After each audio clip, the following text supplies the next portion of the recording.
Bonjour à tous, on se retrouve pour une nouvelle position et ici nous sommes en finale. Alors, dans cette position, qui était une position de Z-Note, c'était vers le 35e coup, c'était vraiment la fin avant le 40e coup du Z-Note. Les blancs ont joué très rapidement le coup tour des D7 qui laisse une possibilité de faire nul au noir. S'il avait mis sa tour en D8, il aurait obtenu une position gagnante. Ici, les noirs, malotants aussi, ont fait une erreur. Ils n'ont pas trouvé la défense, la seule défense. Alors, bon, la position était gagnante depuis un petit moment pour les blancs, mais les noirs résistaient un peu. Et là, du coup, les noirs avaient une chance de s'en sortir sur un coup, ce qui arrive souvent. Il suffit d'un coup, une erreur de l'adversaire, et on peut retourner la situation. Les noirs n'ont pas trouvé la bonne défense ici. Alors ils ont un pion quand même assez fort, un pion qui peuvent aller à un seul coup permet d'aller à dame. Il n'y a que cette tour qui défend du coup la poussée du pion pour l'instant. Et donc peut-être on peut trouver une façon de jouer avec les noirs en jouant sur une déviation, une surcharge de cette tour justement. Alors ça ne va pas permettre de gagner pour les noirs quand même, mais en tout cas ils vont obtenir normalement la partie nulle. Et comme on jouait sur cette tour, alors bon, je vais vous montrer le coup de la partie qui perd tout de suite. Il a bougé son fou C5, je ne sais pas si c'était dans l'idée d'attaquer ce pion ici. En tout cas les noirs gagnent maintenant assez facilement en faisant échec. Le fou est obligé de revenir. Voilà, et du coup maintenant il a mis la tour D en B8 pour simplement prendre le pion ici tranquillement. Pas de pas d'autre problème. Le fou est cloué, le pion est maintenant attaqué deux fois, il ne peut pas être défendu. Les blancs vont pouvoir le prendre au coup suivant. Ils vont conserver donc leurs deux tours avec un pion d'avance sur les rois et vont gagner la partie. Les noirs ont abandonné ici. Voilà. Donc, dommage pour eux. Donc, évidemment, coup fou C5 n'était pas bon. Vous avez trouvé le bon coup. Évidemment, la déviation ou la surcharge de la tour, le bon coup tour à 7. Et oui, tour à 7, si les blancs prennent la tour, bah évidemment on fait dame. Et alors, je pense pas que les noirs gagnent, mais en tout cas les noirs ont l'avantage quand même. Dame et fou contre deux tours, bon, il y a quand même un petit avantage. Après, il n'est pas obligé de prendre, évidemment. Il n'est pas obligé de prendre. Alors, les noirs, qu'est-ce qui menace exactement si les blancs ne font rien? Admettons, les blancs jouent un coup au hasard, on pousse un pion. Quelle est la menace des noirs? Vous l'avez vu, bien sûr, le clouage. Les noirs font dame. Et oui, et ça obligerait la tour à prendre la dame.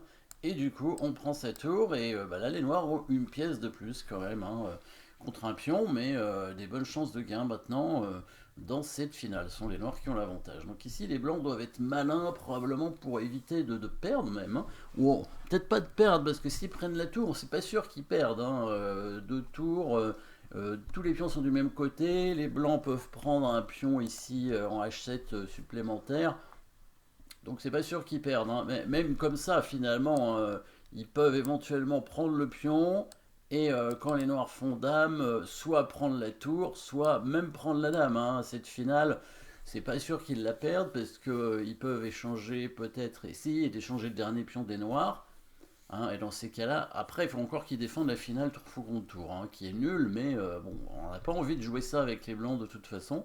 Évidemment, le bon coup ici, pour éviter d'avoir une position inférieure, c'est d'attaquer le fou en fait. Pourquoi? Parce que quand les noirs vont faire dame, les blancs peuvent prendre le fou, pourront prendre le fou et ensuite la dame dans l'ordre en prenant le fou sur échec évidemment. Attention à ce que les tours se protègent. Regardez bien le coup de tour F7, très, très intéressant.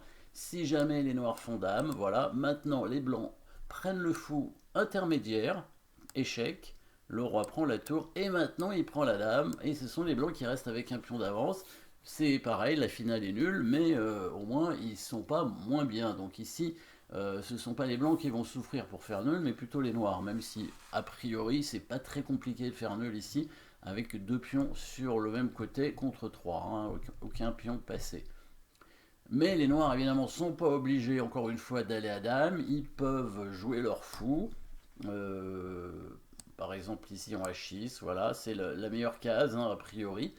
Donc on remenace de fer dame, et ici que doivent jouer les blancs pour éviter bah, avoir absolument la même chose que tout à l'heure, c'est-à-dire faire échec et prendre le fou. Eh ben on revient avec la tour, on va remenacer mat en se mettant où on veut. C7 c'est mieux pour éviter, pour avoir une case blanche, hein, comme ça on est tranquille. Et là, si les noirs font dame, on fait échec avec la tour. Là, fou couvre. Bon, là, on n'est même plus obligé de prendre le fou, hein. On va prendre la dame, évidemment, directement. Et là, les blancs vont gagner, bien sûr, hein.